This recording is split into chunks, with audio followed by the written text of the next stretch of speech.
أنا الخسارة أنقذتني في حياتي كتير جدًا، جدًا. مع إن الخسارة ليها ألم، وكلمة الخسارة في حد ذاتها كلمة أصلًا يعني حتى بالنسبة لي سيئة السُمعة، يعني كلمة إن أنا باخسر معناها إن في حاجة مش مضبوطة، معناها إن معناها إن أنا الcurve بتاعي في النازل. لكن سبحان الله بعد كل خسارة وبعد ما باخرج من الخسارة بابدأ إن أنا ودي من الميزات الكبيرة أوي في الخسارة، اللي هو إن أنت بتبقى موجود أنت بتقف قدّام نَفْسك. إن أنت بتشوف المراية خلاص ما فيش أي صوت أو أي حاجة حواليك بتشوِّش عليك. أنت بتبدأ تحاول تفهم لو أنت قدرت تتجاوز المرحلة ديّة هو إيه الحكمة أصلًا إن أنا خسرت؟ هو أنا كنت أصلًا باعمل إيه؟ واللي أنا كنت باعمله ده صح والّا غلط؟ طب هل أنا كنت باشتغل صح؟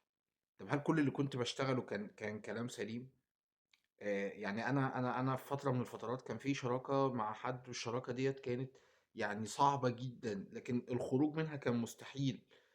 ما فيش حاجة خرّجتني من الشراكة ديّة إلا خسارة، فالخسارة ديّة جات عندها نقطة كده فاصلة خلاص الشراكة دي ما كمّلتش، ولو كانت كمّلت كانت هتبقى كارثة أكبر كتير أوي.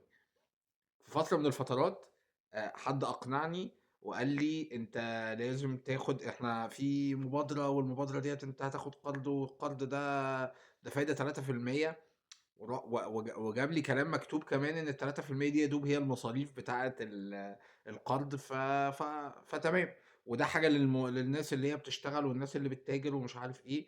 اقتنعت بالموضوع ورُحت شُفت بعيني، شُفت بعيني. يعني لمّا كان حد يقعد يقول لي إن القرض حرام وأنا دارس الموضوع ده. ف ش ليس الخبر فعلًا كالمعاينة. لمّا حد بيسألني دلوقتي على قرض باقول له: "لأ، أنت هتخسر، اوعى تقرّب من السكة دي في حياتك، أنت هتخسر." دي ما فيهاش كلمتين.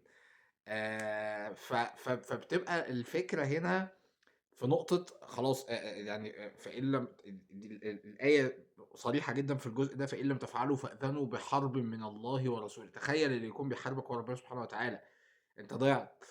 ف فالفكرة هنا فكانت دي خسارة برضه خسرت طبعًا، وكانت دي الخسارة اللي بتأكد لي إن أنا ماشي غلط، إن أنا ده مش الطريق، لأ، لأ، مش ده الطريق، ولا دي الشراكة اللي أنا المفروض أشتغل فيها. لمّا أكون باعمل حاجة معيّنة دايمًا بيكون الألم اللي بيلاقيني اللي بيفوّقني هو الخسارة. وده لمّا قعدت كده أفكّر في الموضوع وأتأمّل فيه، لقيت إن سبحان الله دايمًا الخساير بيكون في بعديها لو الإنسان استمر ولو الإنسان كمّل ولو الإنسان استعان بربنا سبحانه وتعالى، بيكون في بعديها مكسب كبير أوي بيكمّل الإنسان ما كانش شايفه. فقعدت كده أفكّر في القصص اللي قبل كده وهي بتبقى من الحاجات الجميلة يعني ال ال إن القصص نحن نقُص عليك أحسن القصص، يعني ربنا سبحانه وتعالى سمّاها أحسن القصص.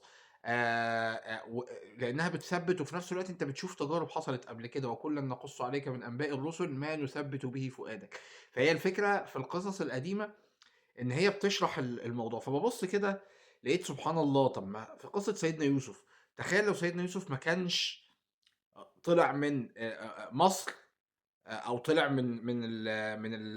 طلع راح لمصر. لو ما كانش طلع من الوضع اللي كان فيه إن هو ابن نبي تمام، في وسط 11 ابن وراح لمصر وهو وحيد، تخيل كانت حياته تبقى عاملة إزاي؟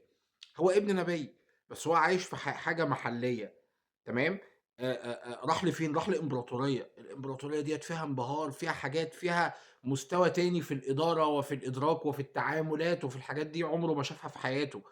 ولمّا كان موجود اتربى فين؟ اتربى في القصر بتاع العزيز، فلمّا اتربى في بتاع القصر العزيز شاف أعلى مستوى من الإدارة في الدولة.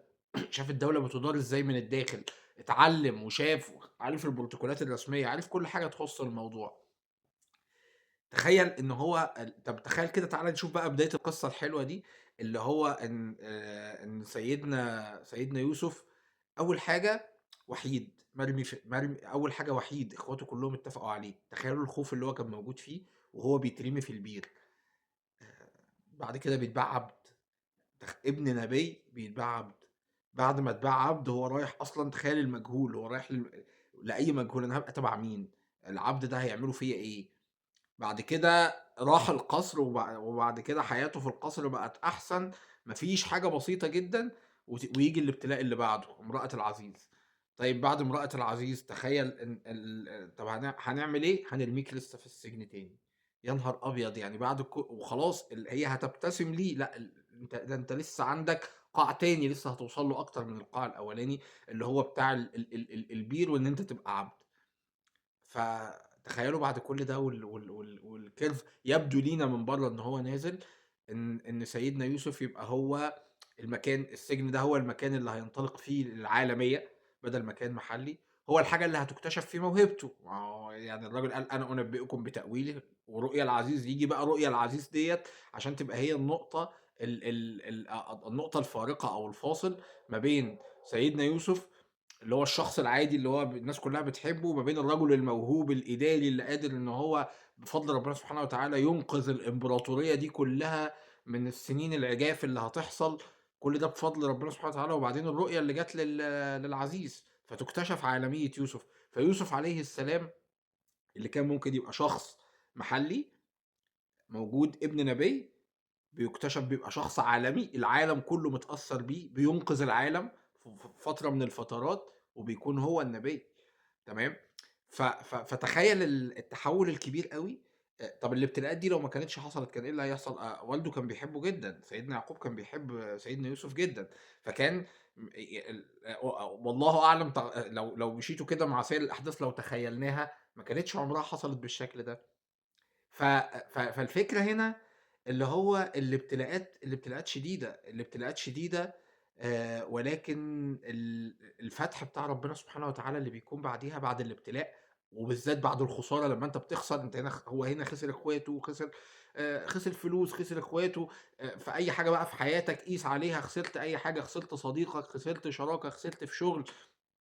الخسارة دايمًا درس، الخسارة هي أكبر مُعلِّم. فلمّا كان في رجل أعمال مش فاكر اسمه والله، لمّا سألوه قالوا له: "أنت اتعلمت منين؟" قال لهم: "اتعلمت من الفشل." يعني ببساطة. قالوا له: "أنت كسبت إزاي؟" قال لهم: "فشلت كتير." طب وإزاي لمّا فشلت كتير؟ قال لهم: غلطت كتير." طب إيه اللي حصل؟ عرفت إن الطريق ده غلط فخدت طريق تاني. فبالتالي بعد ما فشل كتير ال ال ال ال ال ال ال خلاص هو عارف إن الطريق ده مش طريقي، فيمشي في طريق تاني. الميزة في الموضوع إن مع تراكم الخبرة، فأنت بتحس إن أنت واقف على هرم، واقف على هرم من الخساير، وهرم من الفشل، وهرم من حاجات كتير أوي. آآ تقدر تستخدمها بعد كده في المرحلة اللي بعديها ل ل ك ك كوقود قوة ليك إن أنت وأنت بتتحرك إن أنت مش خايف، لإن أنت الحاجات دي عدِّت عليك قبل كده وعدِّت عليك خساير، فالخساير دي بتقوي قلبك أوي وأنت بتتحرك. الحاجة التانية إن هي بتبقى نور، كشاف نور كده في طريقك. خُد بالك الطريق اللي لو أنت بتعمل حاجة تغضب ربنا سبحانه وتعالى، أنت هتخسر. وخُد بالك إن ربنا سبحانه وتعالى ما دام جاب لك الخسارة، فأنت كده اتبسط لإن كده ربنا بيحبك. ما هو يعني أسوأ حاجة في الدنيا إن الله إذا غضب على عبد رزقه من حرام، فإذا ازداد غضبه عليه بارك له فيه. يعني ما فيش أكتر من قصة قارون. لمّا هو إن قارون كان من قوم موسى فبغى عليهم. هو كان من قوم موسى، يعني من ديّة بتدل على القرب كمان، يعني كان من الناس القريبة حوالين سيدنا موسى. طب إيه اللي بعديها؟ المفروض بعدها نقول إن هو خسر وإن هو لا، لا، لا، لأ. بعديها الآية في تكملة الآية نفسها يقول لك: "وآتيناه من الكنوز ما إن مفاتحه لتنوء بالعصبة أولي القوة." المفاتيح بتاعة خزاينه الرجالة العُصبة أولي القوة، مش أي رجالة كمان. المفاتيح بتاعة خزاينه ما بيقدروش يشيلوها. تمام. طب إزاي هو ساب سيدنا موسى وبغى على قومه، فكانت لأن ده عقاب. هنا الفتح الكبير ده، فتحنا عليهم أبواب كل شيء حتى إذا فرحوا بما أوتوا أخذناهم بغتة. فهي الفكرة ما تفرحش أوي لو أنت ماشي غلط ولقيت نفسك على طول عمّال بتكسب. أنت لازم يبقى لك إشارات في الطريق، وما تزعلش أوي لمّا تخسر، لأن أنت لمّا تخسر أنت ما تعرفش ربنا سبحانه وتعالى بيعدك لإيه أو بيجهزك لإيه. ما تعرفش إيه الخطوة اللي جاية في حياتك. ف فالخسارة ديّة كانت هي الkick off ضربة البداية بتاعة الموضوع ده. ومن أجمل الآيات اللي في الجزء ده عشان الإنسان يتحمّل ألم الخسارة يعني واللي هاختم بيها، ربنا سبحانه وتعالى بيقول: "لكي لا تأسوا على ما فاتكم ولا تفرحوا بما آتاكم." يعني من أجمل الآيات اللي ممكن تكون في وقت الخسارة بتطبطب على الإنسان يعني وهو زعلان وفي قمة الضيق بتاعه وفي قمة الحزن. دي النقطة اللي حبيت أناقشها معاكم النهارده. إن شاء الله نلتقي في حلقة جديدة. شكرًا ليكم والسلام عليكم ورحمة الله وبركاته.